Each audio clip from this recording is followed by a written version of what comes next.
مجھے ڈر لگتا ہے اللہ تبارک و تعالیٰ کے عذاب سے کہ یہ پوری عالم اسلام اس وقت جس بے غیرتی میں، بے حسی میں، بے حمیتی میں گرفتار پھنسا ہوا ہے،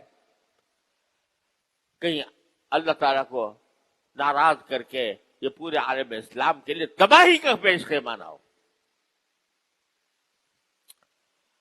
رمضان کا مہینہ مواسات کا مہینہ پیدا ہے، تم اپنے گلی چھوڑے اڑا رہے ہو، تم افطار کی دعوتیں کر رہے ہو، تم لوگوں کو کے لیے کھانے تیار کر رہے ہو، ہنسی اڑا رہے ہو، عیاشیاں کر رہے ہو، اور تمہارے بھائی، تمہاری بہنیں، تمہارے بچے، تمہاری اولاد ذبح ہو رہی ہے، تاریخ کے بدترین طریقے پر ذبح ہو رہی ہے۔ 30,000 سے زیادہ بچے، عورتیں، مرد بے گناہ شہید کیے جا چکے ہیں۔ تمہارے کانوں پر جوں نہیں رنگتی اور کہتے ہو ہم رمضان منا رہے ہیں، ہم رمضان کا استقبال کر رہے ہیں۔ رمضان کا استقبال دعوتوں سے ہوتا ہے، رمضان کا استقبال بڑے بڑے کھانے کا انتظام کرنے سے ہوتا ہے، رمضان کا استقبال اللہ کے حکم کی تعمیل سے ہوتا ہے۔ کیا کیا تم نے اس رمضان کے اندر اپنے فلسطینی بھائیوں بہنوں کے لیے؟ کسی نے، ہر شخص اپنے منہ میں ڈال، اپنے گریبان میں منہ ڈال کر سوچے کیا کیا اس نے؟ ان کی مدد کے لیے کوئی ایک پیسہ تم نے خرچ کیا؟ ان کے لیے رات کو اٹھ کر اپنے بارگاہ الہی میں کوئی دعا کی؟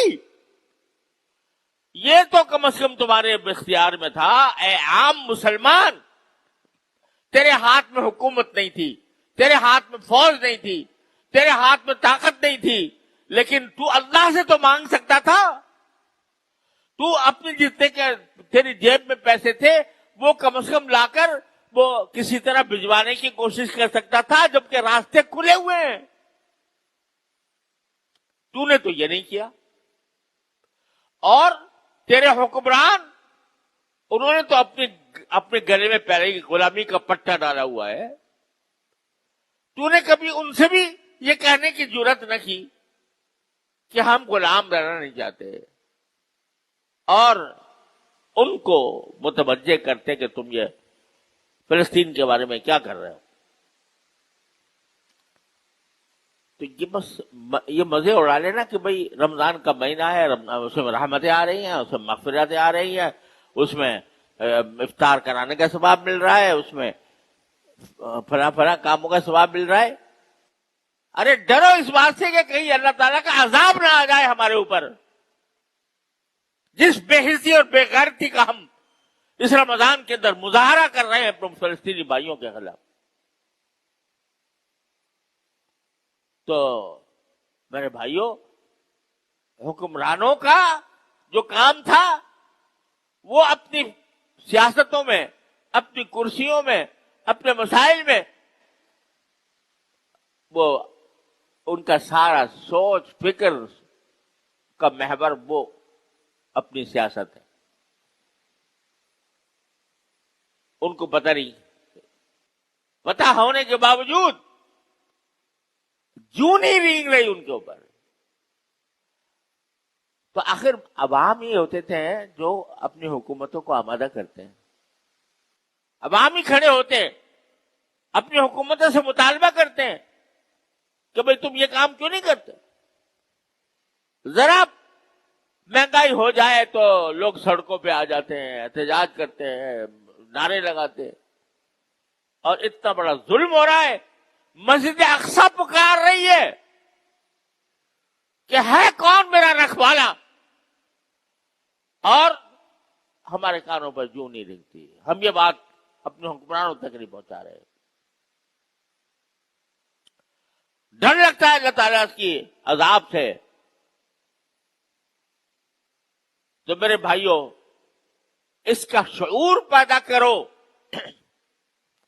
اس فریضے کا شعور پیدا کرو غلامی کا جوا اپنے گردن سے اتارنے کا شعور پیدا کرو، اللہ تعالیٰ سے رجوع کرو، اللہ تعالیٰ سے مانگو. جو شخص جتنی طاقت رکھتا ہے ان کو مدد پہنچانے کی وہ مدد پہنچائے. جو شخص جتنی طاقت رکھتا ہے حکمرانوں کو متوجہ کرنے کی وہ اپنی طاقت کو استعمال کرے.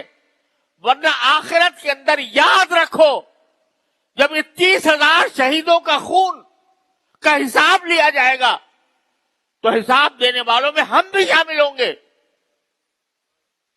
تم نے ان کے لیے کیا کیا تھا؟ اتنا نہیں ہو سکتا تم سے کہ تم ایک دن کی آمدنی کا 1 روپیہ تم ان کے واسطے مخصوص کر دو اور اپنی آمدنی میں سے کچھ حصہ اپنے مظلوم بہن بھائیوں کے لیے پہنچانے کا انتظام کرو. یہ بھی اگر نہیں ہو سکتا، اگر یہ بھی نہیں ہو سکتا تو مسلمان کہلانا چھوڑ دو اپنے آپ کو.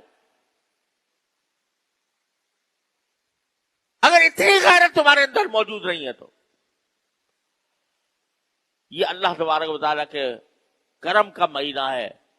اگر اب تک غلطی کوتاہی ہوئی ہے معافی مانگے، توبہ کرے اللہ تبارک و تعالیٰ کی بارگاہ میں اور آئندہ کے لیے عزم کرے ان باتوں کا جو میں کہہ رہا ہوں. اللہ تعالیٰ اپنے فضل و کرم سے رحمت سے ہم سب کو صحیح فہم عطا فرمائے اور اس کے مطابق صحیح طریقے کے مطابق عمل کی توفیق عطا فرمائے. وآخر دعوانا